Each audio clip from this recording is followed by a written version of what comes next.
আমাদের এখানে বারোয়ারি মেলা চলছে, গৌরীহাটে বারোয়ারি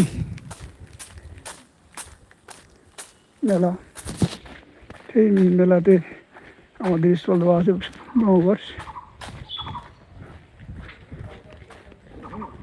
সেখানে প্রতিদিন সন্ধ্যাবেলা বুক স্টল প্রদর্শনী হয়, সেই প্রদর্শনীতে অংশগ্রহণ করে আমাদের মাতাজি তো অনেকবার গেছে।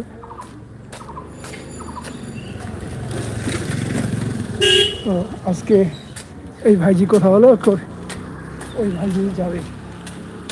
তো আমার যাওয়ার কথা ছিল কিন্তু যাব না,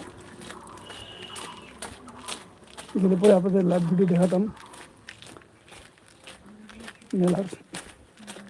আজকে শেষের দিন, মেলা তেমন ভিড়ভাড়টা খুব কমে গেছে সন্ধ্যার দিকে ঝড় ঝাপটার জন্য।